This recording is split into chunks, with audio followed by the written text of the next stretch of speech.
Las claves de la información, seguilas en Asteriscos, con José Calero e Iván Damianovich.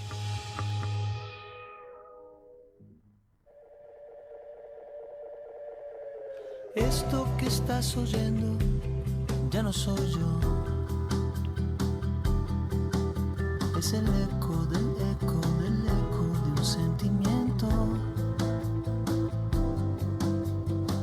Su luz fugaz, alumbrando desde otro tiempo. ¿Qué tal? ¿Cómo les va? Muy buenas noches. Otro miércoles para compartir toda la información política y económica con nuestros asteriscos. Bueno, el tramo de la campaña ingresa en terreno decisivo. Estamos a 3 días nada más de que las distintas alianzas electorales deban presentar los nombres de quienes integrarán las listas. Por supuesto, la más importante, a presidente y vice de la Nación. Ya hay algunas definiciones por parte de la oposición. Patricia Bullrich dio una señal muy clara hacia el radicalismo, incorporando a Luis Petri, el mendocino, el dirigente radical mendocino, como precandidato a vicepresidente por el movimiento que lidera Bullrich dentro de Juntos por el Cambio. Rodríguez Larreta todavía no definió, pero todo indica que se podría inclinar también por un radical, en este caso Gerardo Morales, el gobernador de Jujuy.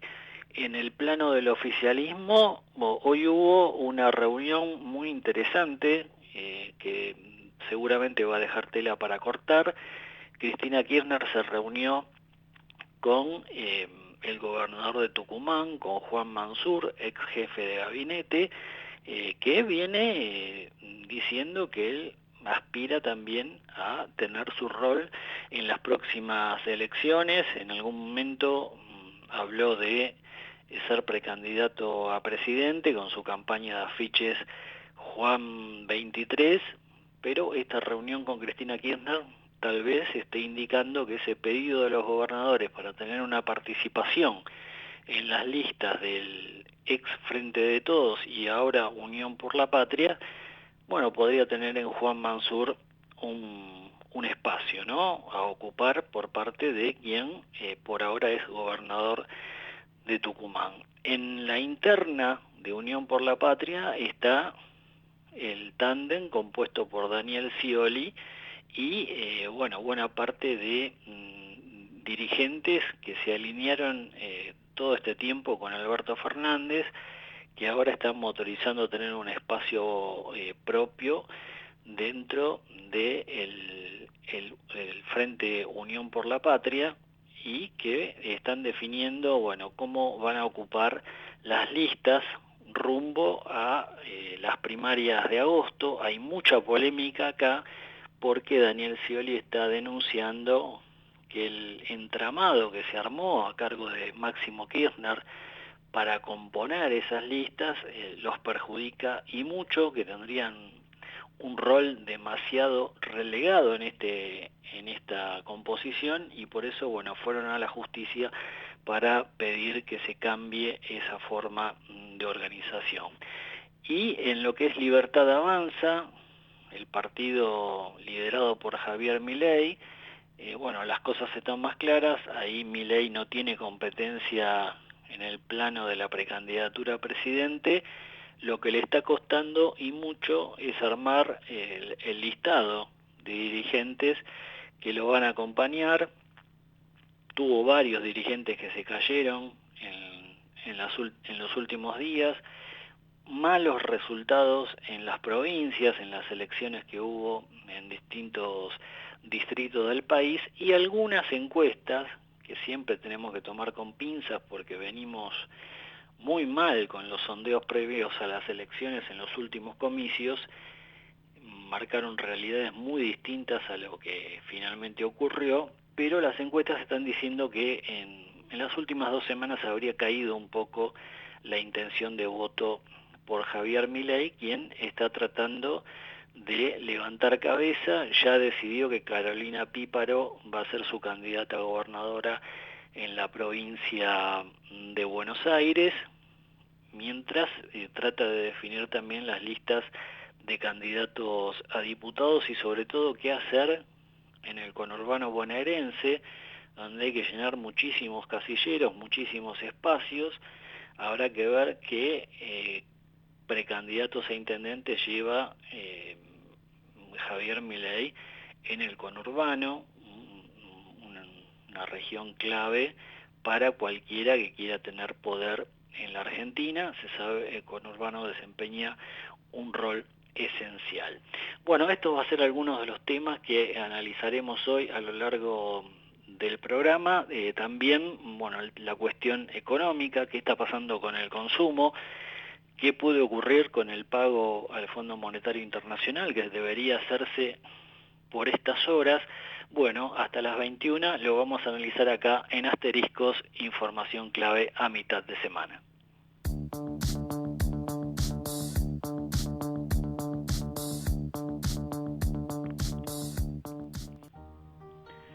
Hoy se conoció el dato de la canasta básica por parte del INDEC. Arrojó en mayo un incremento inferior a lo que fue la inflación en ese periodo. Esto podría anticipar a mediano plazo un descenso en los indicadores de pobreza y de indigencia. Queríamos hablar ahora un rato de economía con el ex viceministro de Economía, Fernando Morra, a quien tengo en línea. Fernando, José Calero te saluda, ¿cómo estás? ¿Qué tal, José? Buenas noches, todo muy bien. Bueno, arranquemos por este lado. ¿Qué análisis haces sobre los datos que se conocieron hoy de la canasta? La canasta básica subió 7.2, menos que la inflación de mayo, y por otra parte también la de alimentaria, que define la indigencia, por encima de 5 puntos, más lejos todavía de la inflación. ¿Esto puede llegar a estar anticipando una caída en los niveles de pobreza?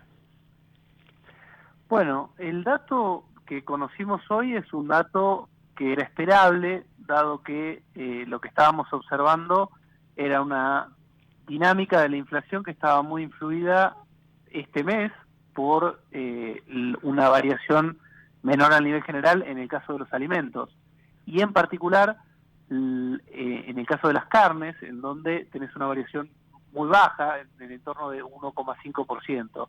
Eso hace que, obviamente, como en la canasta básica, la ponderación de los alimentos, y en particular de carnes, es más elevada que en el índice general, el dato de la canasta básica era razonable que era muy por debajo de la inflación general.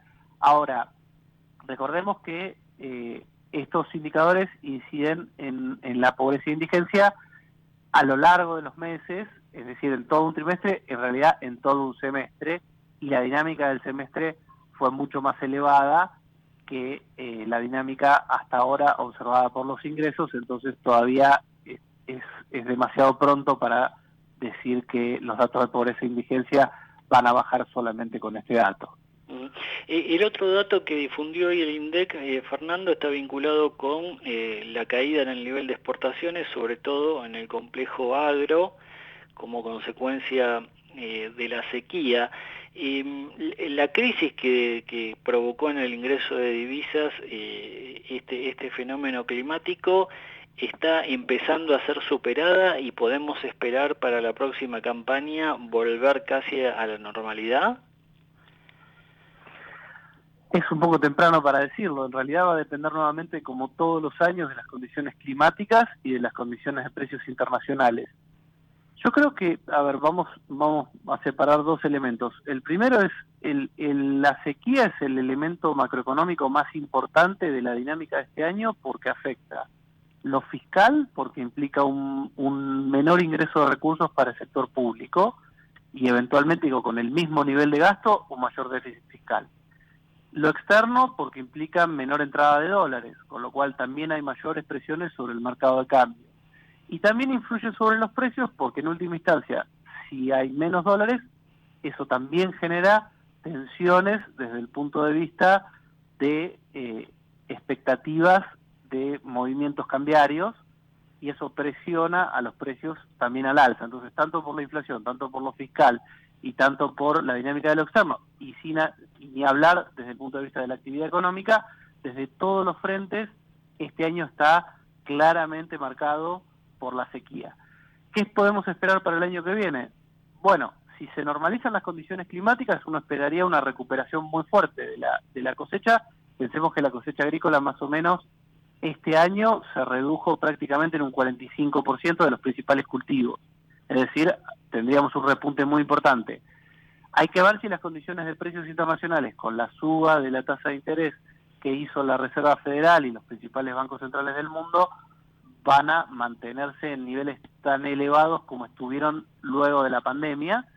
De hecho, lo que está mostrando de alguna manera las curvas de futuro es que los precios internacionales estarían un poquitito más abajo, con lo cual tendríamos un poquitito menos por ese lado, pero claramente tendríamos un escenario mucho más aliviado desde el punto de vista de la recuperación de las cantidades. Por estas horas la Argentina le está pagando una parte de los vencimientos al Fondo Monetario Internacional. Se habla de unos 1.900 millones de dólares en DEG, la moneda del Fondo Monetario. Por lo que visualizás, la información que está circulando, tu experiencia en el Palacio de Hacienda, ¿te da la impresión de que esto se encamina a que haya un anticipo de fondos por parte del FMI, que alivie un poco el escenario de reservas? En este caso, ahora vamos a poner, el anuncio fue bastante, o por lo menos los trascendidos fueron todavía bastante difusos. Los 1.900 millones en realidad se refieren a derechos especiales de giro, en principio lo que vence durante esta semana, y no necesariamente a dólares, habría que traducirlo a eso, pero en general, ¿cómo opera una revisión del programa, que es lo que estamos viendo en este momento, digamos, una revisión de las metas del programa? Bueno, primero tiene que haber un acuerdo entre el staff del FMI y el equipo técnico del Ministerio de Economía. Eso, en general, tiene que ocurrir 3 semanas antes de que se reúna el directorio, porque hay que emitir un documento y ese documento tiene que circular para que el directorio lo pueda leer y lo pueda evaluar, cuál es el acuerdo al que llegó el staff y el ministerio. Cuando se llega a un acuerdo a nivel de staff, tiene un comunicado de prensa. Eso todavía no apareció. Entonces, dado que en general, la norma puede adelantarse la reunión de directorio a solicitud del Ministerio de Economía, pero en principio requiere 3 semanas de circulación, y el anuncio del acuerdo a nivel de staff todavía no estuvo.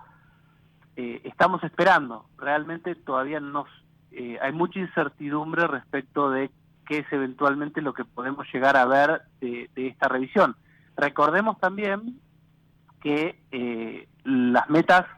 varias de las metas, en particular la meta de acumulación de reservas y la meta fiscal, no se cumplieron durante el trimestre, con lo cual debería haber algún pedido de waivers en esta revisión, y está en pleno proceso de discusión. Martín Guzmán, ocupó el Ministerio de Economía gran parte del gobierno de Alberto Fernández, y ahora funda la consultora suramericana. Vos estuviste muy cerca y estás muy cerca de Guzmán. Desde esta consultora, ¿ustedes están asesorando a algún candidato? Te lo pregunto directamente por Daniel Scioli. ¿Están asesorándolo en materia económica o están brindando asesoramiento en general? Vamos por lo más sencillo. Primero, sí, soy parte de la consultora suramericana, que es una consultora que recientemente hemos fundado, parte del equipo que trabajó con Martín en el Ministerio de Economía y con algunos colegas más. De nuestra parte estamos completamente concentrados en ese trabajo, que es un think tank en donde asesoramos empresas, gobiernos y distintas instituciones, tanto del sector público como el del sector privado. Hay diálogo, eso es conocido, entre Scioli y Martín. Hay un entendimiento mutuo desde desde hace mucho tiempo, desde que ellos se conocieron obviamente cuando Martín era ministro y Daniel estaba en Brasilia, pero no te puedo decir mucho más que eso, digamos. Hay diálogo continuo. Bueno, indudablemente uno de los puntos clave aún rumbo a las elecciones está vinculado con la inflación. ¿Y qué condiciones se deberían cumplir en los próximos meses para que el costo de vida, por ejemplo, baje de la perspectiva del 100% anual? Dada la tendencia que tenemos actualmente, parecería muy difícil cerrar un año en donde la inflación consiga estar por debajo del 100% anual. Pensemos que deberíamos tener una dinámica casi, y te lo estoy tratando de pensar en el aire, pero una dinámica por debajo del 3% para tener ese tipo de escenario, lo cual yo creo que ya tendríamos que descartarlo. ¿Pero por qué digo esto? Bueno, porque si uno observa el último dato de inflación, en donde hubo una reducción de la tasa del nivel general, es decir, la inflación parecería estar bajando, si uno le quita el elemento más transitorio, que es la caída de los componentes estacionales, frutas y verduras, que un mes caen y el otro, como todos sabemos, un mes el tomate baja, el siguiente mes el tomate está subiendo de vuelta, es un elemento muy errático de la inflación. El otro elemento es el elemento que te comentaba, el elemento del mercado de carnes, que está muy presionado el precio a la baja, no está subiendo el precio, pero porque hay mucha oferta, por un caso particular, que es la sequía y un principio de liquidación de vientres. Si uno saca esos dos elementos de la dinámica de inflación del último mes, uno ve que esa desaceleración no estuvo. ¿Y dónde está el nivel de inflación en este momento? Bueno, está en un rango que está más cercano al 8% mensual.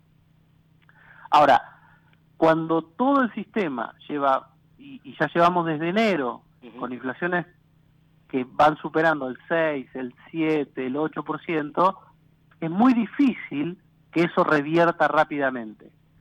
¿Por qué? Bueno, porque hay muchos elementos que también están ayudando a que ese nivel de inflación mensual se consolide.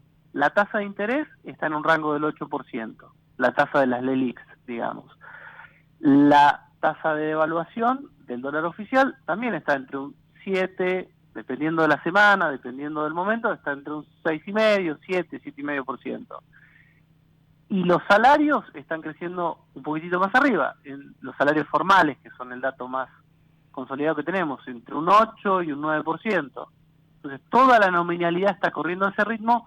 Es difícil parar esa velocidad que tiene la inflación y va a ser difícil que en el resto del año veamos una caída lo suficientemente grande como para tener un escenario en donde la inflación esté por debajo del 100%.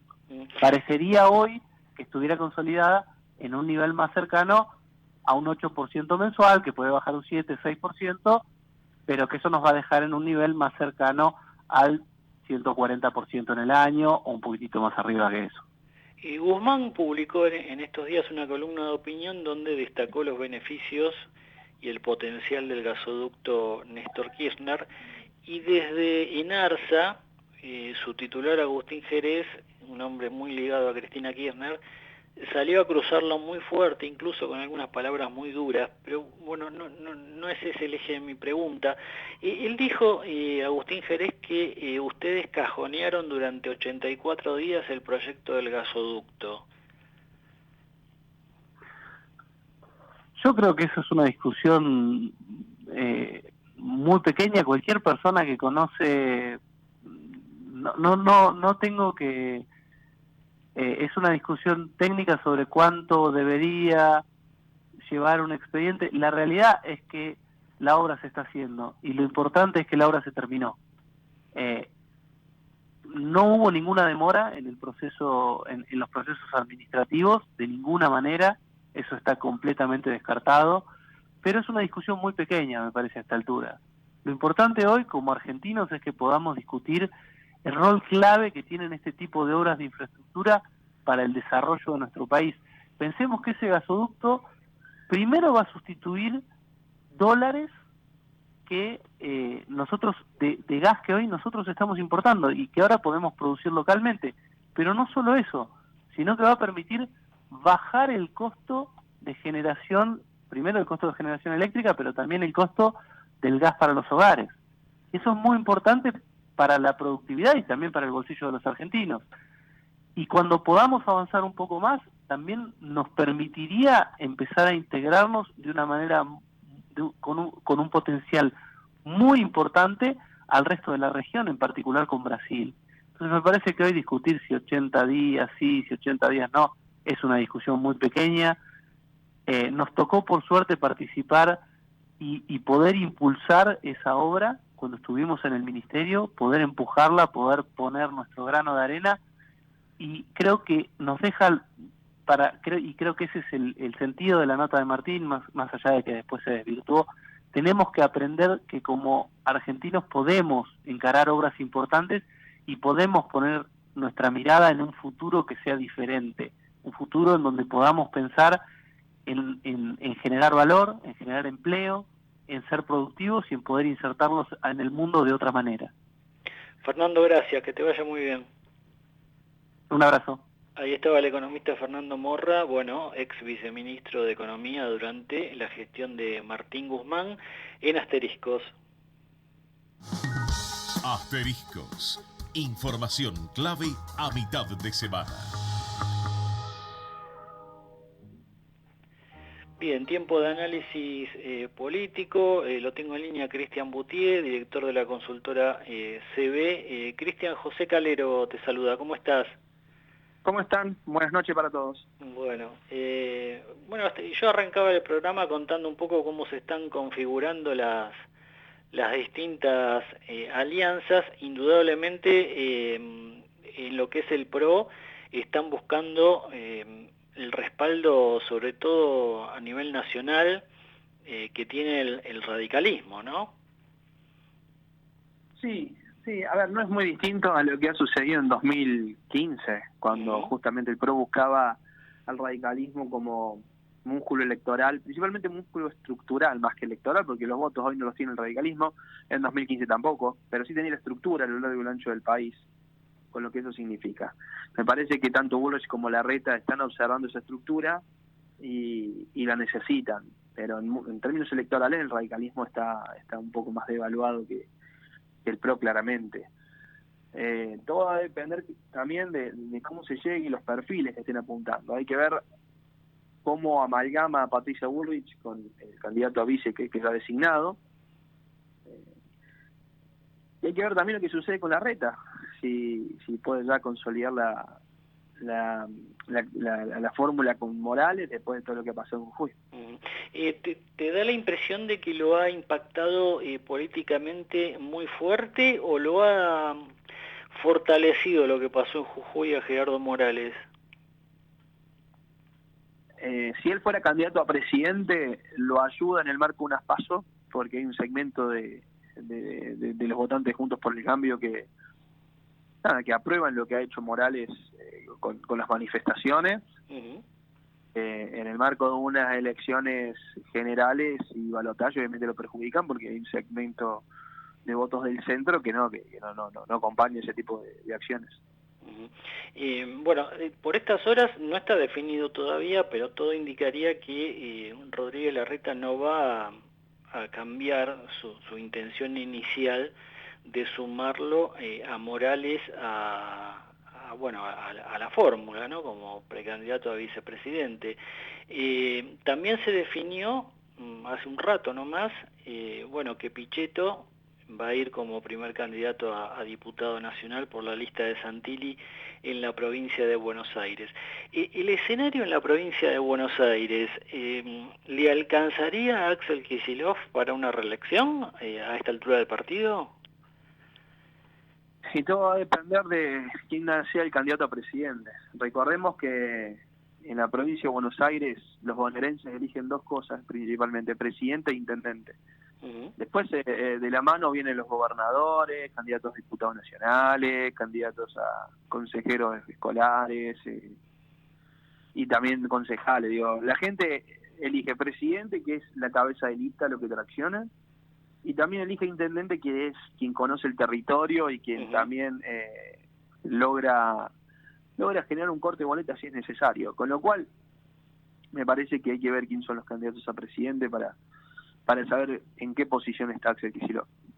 ¿Coincidís con la lectura de que, bueno, lo que ocurrió en Jujuy, los episodios, las manifestaciones, el intento de tomar la legislatura, la represión por parte del gobierno jujeño, puede llegar a ser un anticipo de lo que ocurriría si la oposición gana y gobierna a partir de diciembre con gran conflictividad social?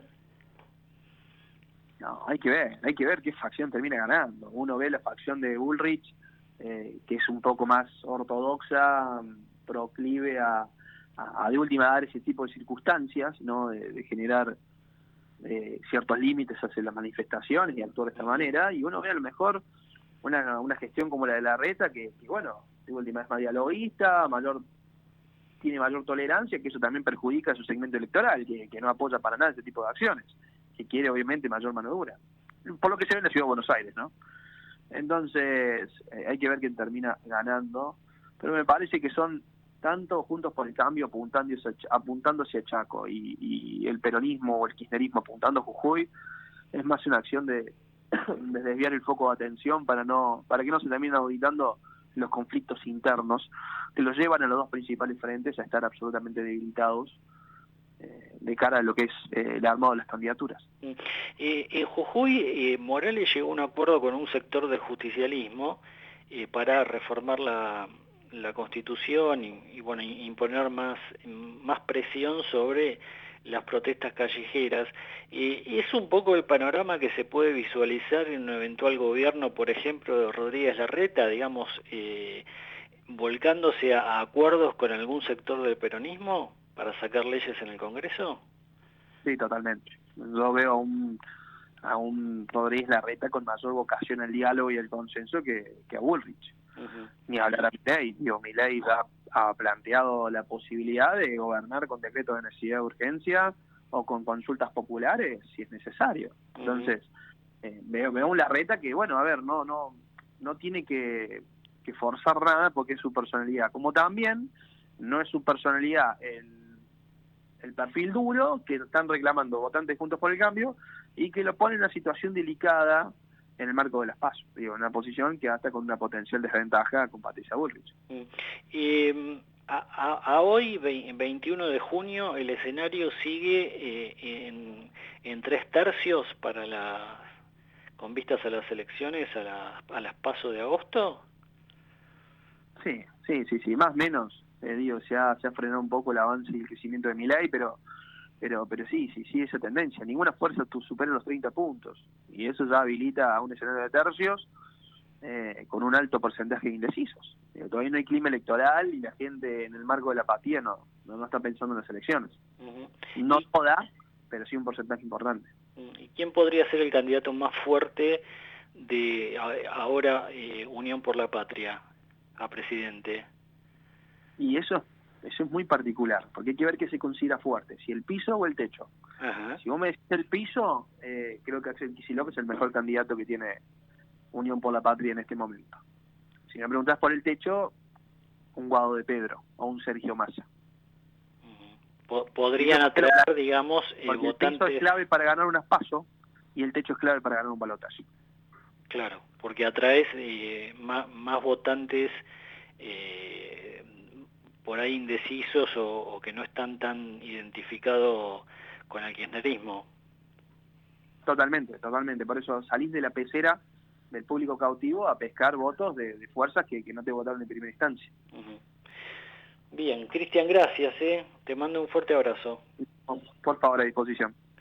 Ahí estaba el analista político Cristian Boutier, director de la consultora CB. Bueno, a este momento del año, donde estamos en el tramo final de junio, seguimos con un escenario de 3 tercios con vistas a las primarias, donde, bueno, tenemos por un lado a Juntos por el Cambio, a Unión por Todos y a Libertad Avanza, más o menos en la zona del 25 al 30%, así que es mucho lo que van a tener que traccionar los candidatos, y todas estas alianzas que se están tejiendo son las que en definitiva le van a dar el envión final rumbo a las primarias de agosto. Vamos la radio, somos tu voz, vamos con ECO, siempre la verdad y la mejor información. ¿Cuándo fue la última vez que te tomaste un respiro para ver un amanecer? Descubriendo lugares distintos que te hacen soñar, emocionar. Lugares que se convierten en felicidad cuando compartís ese momento con amigos. ¿Cuánto hace que no te tomás un respiro para descubrir algo distinto? Catamarca es mucho más que un destino. Cuidar es la herramienta digital del Ministerio de Salud. Descárgala en tu celular a través de tu App Store o Google Play y carga tus datos. La aplicación te permite hacer un autodiagnóstico, acceder a tus certificados y consultar el resultado de tu hisopado. Ahora podés acceder a la información provista por el Ministerio de Salud y ver tu diagnóstico COVID-19 de forma rápida y sencilla. App Cuidar. Sigamos cuidándonos. Gobierno del Pueblo de Merlo. Intendencia Menéndez. Informate en ecomedios.com. Seguinos en Facebook. Ecomedios Live. Acompañan a José Calero en asteriscos 28, 34, 58, 73. No importa si tenés 18 o 70 años, vos también podés terminar la secundaria de forma virtual y desde cualquier lugar del país. Con educación hay futuro. Conoce más en buenosaires.gov.ar/terminal la secundaria. Buenos Aires Ciudad.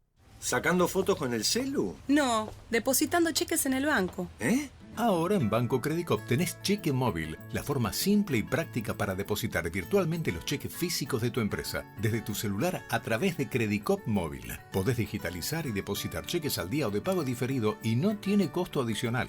Cheque móvil, tu tiempo es para vos. Conoce más en www.bancocredicop.coop. Banco Credicop Cooperativo, la banca solidaria. Cartera comercial. Más información en www.bancocredicop.coop o a través de Credicop. Responde al 0810-888-4500. Llegás a tu casa con un auto nuevo. Un auto nuevo llega a una concesionaria en un camión. Un camión sale a la ruta con 8,0 kilómetros de una planta. A la planta le llegan componentes de una fábrica de autopartes. A la fábrica de autopartes le llega el acero. Al acero lo hacemos pensando en tu auto nuevo. Ternium. Acero para hacer. Somos los que fabricamos la tele que tenés colgada en tu casa.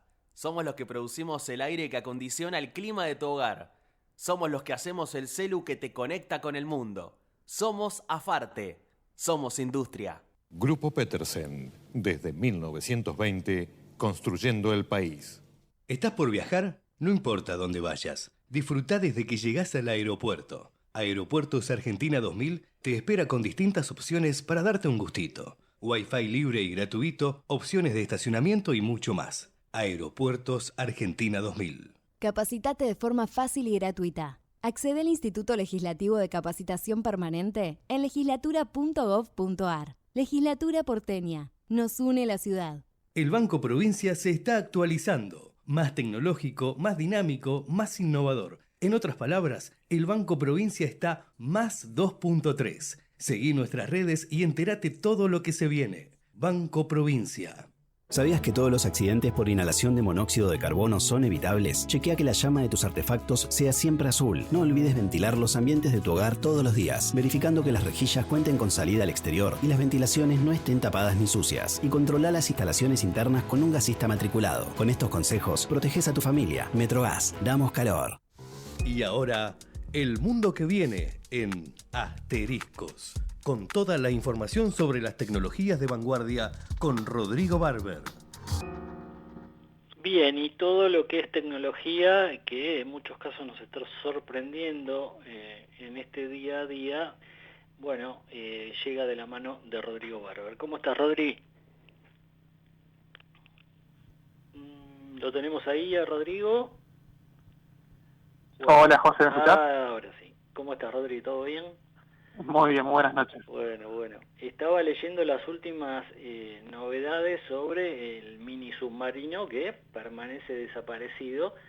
Estamos hablando de Titán, de la empresa Ocean Gate, que, lo que hacía era vender turismo para ir a ver los restos del Titanic a unos 4.000 metros de profundidad en el Océano Atlántico, y que, era turismo de lujo, cobraba, entiendo, unos $250.000 por persona. Está desaparecido con 5 tripulantes, uno de los cuales es el piloto y propio dueño de la compañía, pero algunos datos en materia tecnológica que han estado trascendiendo de este mini submarino realmente sorprenden. Vamos a empezar por el comando, ¿no? Que se parece más a un joystick de PC. Sí, una de las imágenes que más circularon en la prensa era justamente el joystick, que es un joystick de videojuegos para PC que se utiliza para operar alguno de los sistemas de este sumergible. Algo que es importante contar al respecto, porque evidentemente nosotros lo vamos a analizar desde la parte tecnológica, es que estamos hablando de aparatos que son totalmente experimentales, que no pasan por ningún tipo de sistema de revisión como el que puede pasar una aeronave comercial o un vehículo automotor. No, son dispositivos totalmente artesanales, en el sentido de que, más allá de que son desarrollados con altísima tecnología y que, por ejemplo, la cápsula, que es una cápsula hecha con titanio, otras aleaciones de metales avanzados, fibra de carbono, y que recibió asistencia de la NASA y de Boeing para ser realizada, todo el resto de sistemas y todo en general son cosas experimentales. Y ahí es donde se presta la confusión, porque, por ejemplo, muchas de las informaciones que circulan y que hablan de lo poco fiable que era ese submarino, vienen de un periodista del canal CBS de Estados Unidos que se llama David Posh, que entrevistó a Stockton Rush, que es el CEO de este navío. Y se sorprendió al ver todas estas cuestiones. Pero ¿qué es lo que sucede realmente?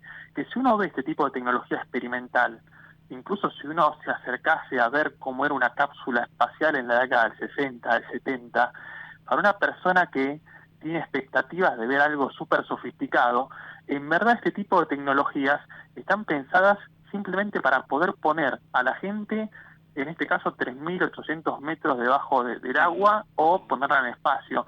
Y a veces esa sofisticación o esa tecnología increíble que uno espera ver no es tal, porque las soluciones más simples son, en este tipo de estructuras complejas, las mejores. ¿Y por qué lo del mando de videojuegos es el menor de los pecados que puede haber cometido esta empresa? Hay en uso montones de dispositivos similares alrededor del mundo. ¿Por qué? Porque dependiendo de el nivel, el margen, ¿no?, con el que uno cuenta para poder, el nivel de exactitud que uno necesita para hacer ese tipo de control de movimiento, no hace falta que sea un control que tenga un nivel de exactitud tremenda, porque en este caso, estar hablando de un sumergible, no es que este sumergible iba a grandísimas velocidades o que realmente se lo controlaba desde ese mando. Tiene montones de sistemas de control y ese mando simplemente lo que estaba haciendo era operar una parte del sumergible. Y para tenerlo como referencia, sin ir más lejos, por ejemplo, la Armada de Estados Unidos tenía submarinos que tenían sus propios sistemas de mando, sus propios controles, y había un documental muy bueno en el cual se mostraba y se entrevistaba a parte de la tripulación y mostraban cómo habían reemplazado finalmente esos mandos por mandos de Xbox, que son un poquito más sofisticados y mejores que este mando, pero decían, porque nosotros teníamos un mando que costaba $300.000 que se rompía y que había que volver a fabricarlo, y se dieron cuenta de que conectaban ese mando de Xbox y que hacía lo mismo, y al ser un producto realizado en serie terminaba siendo más fácil de sustituir y finalmente más estable.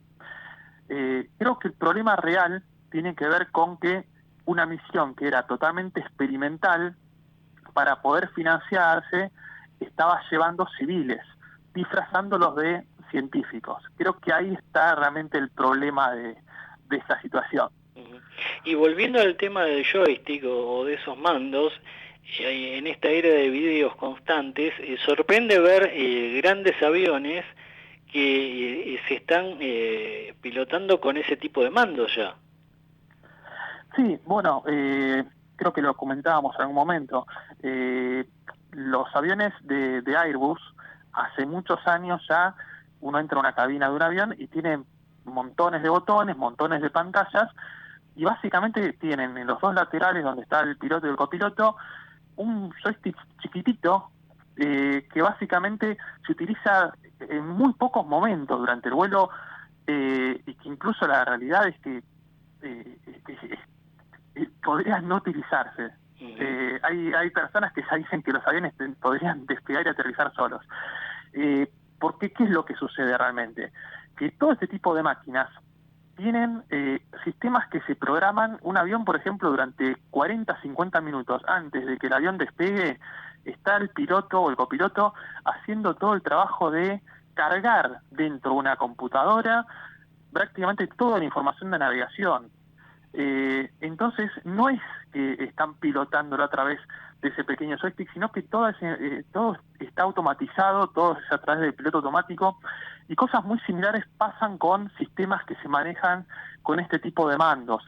Si realmente se requiriese tener un nivel de control tan grande, sí que tendría quizás algún tipo de joystick o de mando más grande. Estas son cuestiones también que tienen que ver, por ejemplo, es distinto cómo son los mandos de un avión de Airbus respecto a cómo son los mandos de un avión de Boeing, que tiene la filosofía de poner todavía esos shows grandotes que vemos habitualmente en las imágenes de los videos de los aviones más antiguos. Pero básicamente es eso, realmente a veces el mando no es tan importante como todos los sistemas informáticos que terminan siendo los que realmente toman decisiones y terminan haciendo las cosas. Bueno, y tengamos en cuenta también que estos mandos ya se están utilizando también para el manejo de drones militares, ¿no? Sí, exactamente. Como te contaba, de la misma forma en que se sustituyeron en submarinos mandos que eran muy caros y que terminaron dándose cuenta de que era muy barato poder utilizar un mando de Xbox porque se fabrican justamente por millones, también la famosa empresa esta de nuestro querido amigo no me sale el nombre ahora, pido disculpas, tiene una empresa que hacen perforaciones. Elon Musk, exactamente, no me salía el nombre. Cosas que pasan cuando lo repetimos tanto, Elon. Tiene una empresa que hace perforaciones porque él tiene la fantasía de hacer un sistema de túneles, y las tuneladoras, que son máquinas gigantescas, se manejan con un mando de Xbox. En Ucrania, porque la OTAN ya hace años que está utilizando mucho armamento, se manejan también con distintos dispositivos que son para juegos. Eso por un lado habla de que dependiendo de la exactitud que tenga que tener un proceso, a veces no es necesario que el mando sea tan que tenga tanta respuesta en velocidad, porque estamos hablando siempre de cosas que fíjate que tienen cierta lentitud. Por ejemplo, una máquina que está haciendo una perforación se mueve a centímetros por hora, entonces no es que uno está manejando con ese pequeño mando unas variaciones que son muy rápidas. Lo mismo sucede con otros tipos de controles, pero lo que quiero decir es que a veces subestimamos la complejidad y lo avanzados que están y que son los dispositivos que tenemos en nuestra casa para manejar un jueguito, porque realmente son muy avanzados y permiten hacer ese tipo de controles.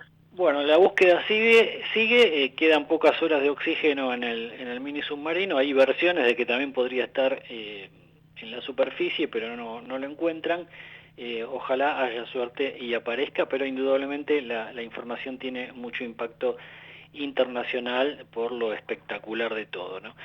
Rodrigo, gracias como siempre, nos encontramos la semana próxima. Hasta la semana que viene, gracias. Asteriscos, un espacio para compartir las claves de la información.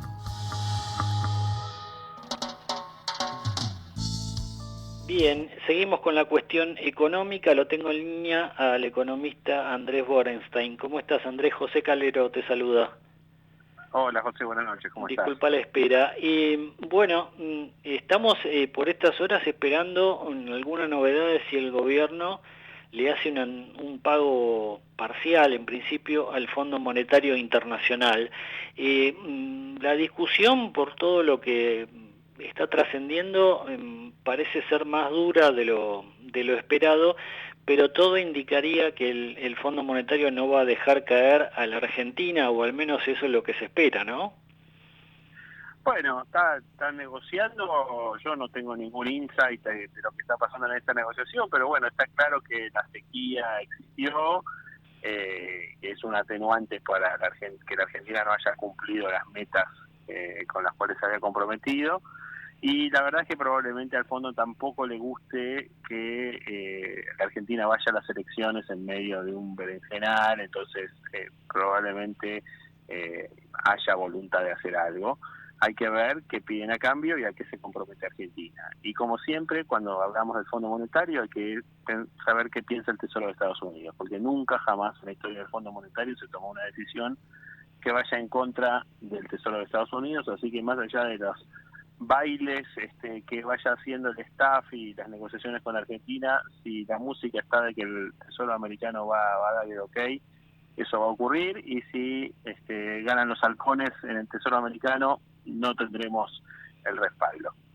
Ahora, la historia de la vida, básicamente. Sí. A nivel mercados, daría la impresión de que hay cierta confianza en que el escenario se estabilice. Leía un informe de Morgan Stanley en esta semana que sugería comprar los bonos de la Argentina, que bueno, en algunos circuitos lo llaman bonos basura prácticamente, con alta posibilidad de cesación de pagos, y también, bueno, las acciones de empresas argentinas que cotizan en Wall Street están en suba, el mercado local también está en alza. Es como que el mercado confiara en una recuperación a mediano plazo. Bueno, claro, yo diría que ese trade es un trade electoral, es un trade en donde el mercado está apostando que viene un cambio en la Argentina. Entonces, bueno, las acciones ya se pegaron un buen salto en las últimas semanas, los bonos no, entonces de ahí la recomendación que vos estabas mencionando, si los bonos argentinos. Se cortó ahí. ¿Estás ahí, Andrés? No te escucho. Intentamos retomar la comunicación. ¿Ahí me escuchás? Hola, yo te escucho bien. Sí, ahora sí. Sí, la parte final nos la perdimos. No, decía que esto es un trader que apuesta al cambio. Es decir, si uno tiene en la cabeza de que va a haber un cambio de signo político y que ese signo político nuevo no va a ser Milei, que es ahí genera mucha incertidumbre, entonces bueno, tiene sentido jugar a ganador. Eso es lo que viene pasando con las acciones desde ya algunas semanas. Los bonos están bastante planchados y los bonos argentinos cotizan como si la Argentina fuera a defaultear en los próximos meses. Entonces, si uno tiene una visión distinta del mundo, por ejemplo, que la Argentina va a respetar los contratos, bueno, parecería que están baratos. Bueno, un préstamo, un anticipo de fondos por parte del FMI lo que haría es tranquilizar el escenario de reservas, el mercado cambiario, pero ¿qué estaría haciendo falta para equilibrar, tranquilizar el escenario altamente inflacionario?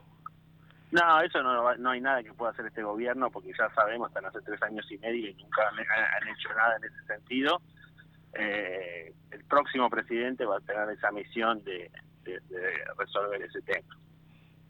Pero decir, la verdad es que no. ¿Te das cuenta que ya no se puede hacer nada? No. No, nadie tiene ninguna expectativa de que la inflación, lo mejor que puede pasar es que no acelere, que eso puede ser, digamos, que la inflación se quede en esta onda de 7, 8%, bueno, es algo que puede pasar. Que vaya a 4 o 5, para mí es prácticamente imposible. Y bueno, por supuesto, si no viniera lo del fondo, se tomaran medidas muy de manotón de ahogado, bueno, ahí yo no descarto que la inflación suba. También obviamente un resultado sorprendente en las PASO puede hacerla subir, por ejemplo, si a Milei le va muy bien. Yo creo que no va a ser el caso, pero bueno, yo no soy encuestador. Pero bueno, si el mercado se sorprende con un resultado, eso podría hacer subir la inflación vía tipo de cambio, vía caída en la demanda de dinero. Pero bueno, hay que esperar hasta el 13 de agosto para eso. Cerca de Massa están diciendo que él es garantía de que exista estabilidad desde el sector empresarial al que podés tener llegada, desde el mundo económico, financiero. La lectura es esa, que Sergio Massa a la economía le conviene que él permanezca en el cargo hasta el fin del mandato de Alberto Fernández. Yo creo que esa fue la gran amenaza que Massa hizo circular, sobre todo en la prensa, ¿no? Y ya el último par de amenazas que mandó Massa no tuvieron mucho efecto. O sea, viste, otra vez Cecilia Moró salió a decir, miren que Massa renuncia, el dólar no se movió, ¿entendés? Entonces, yo ya no creo que esa sea la situación.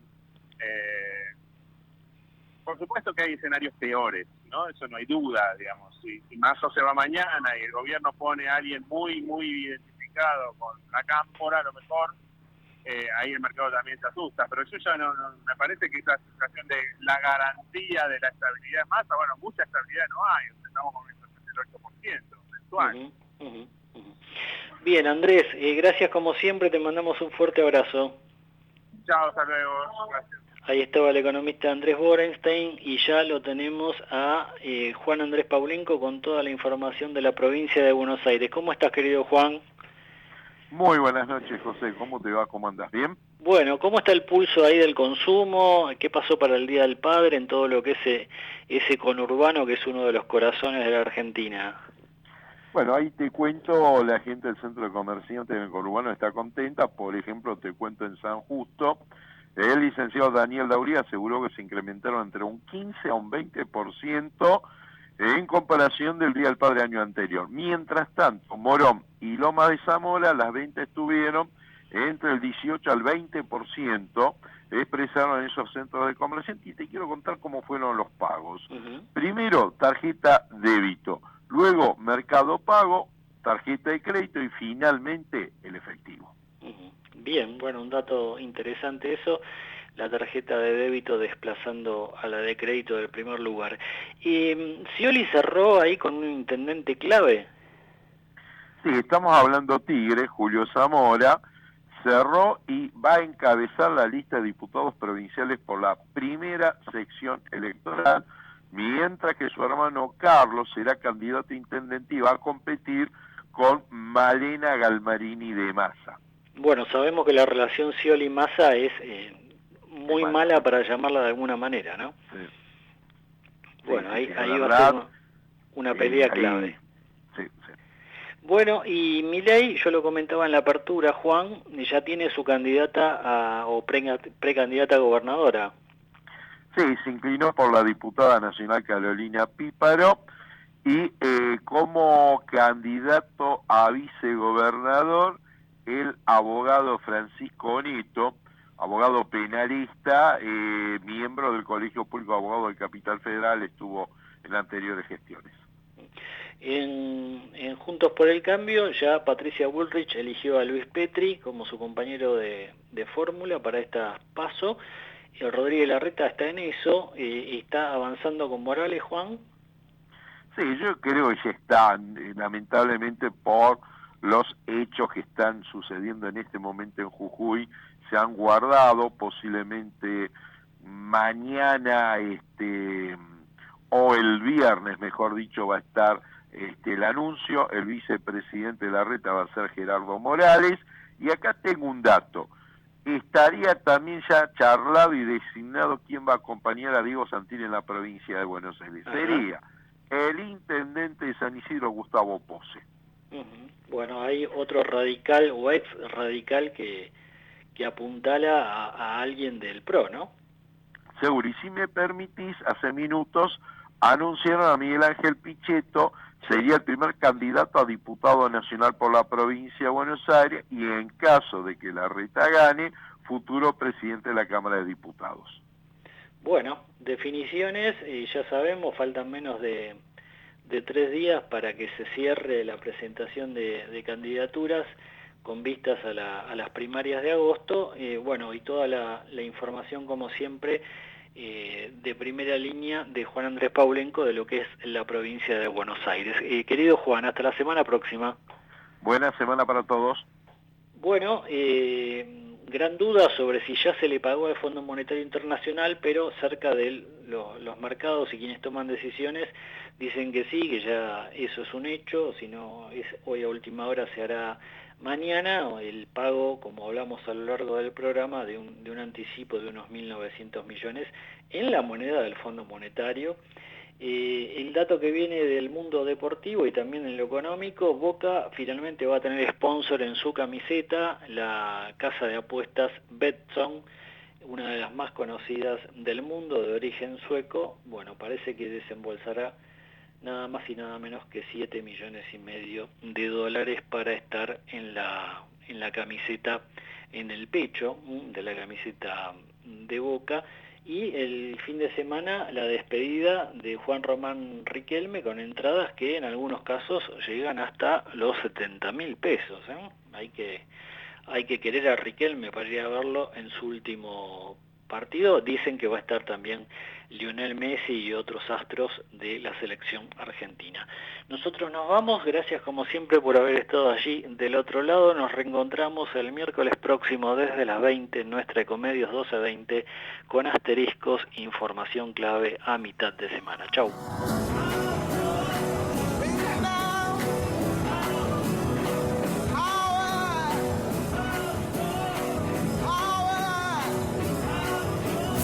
Desde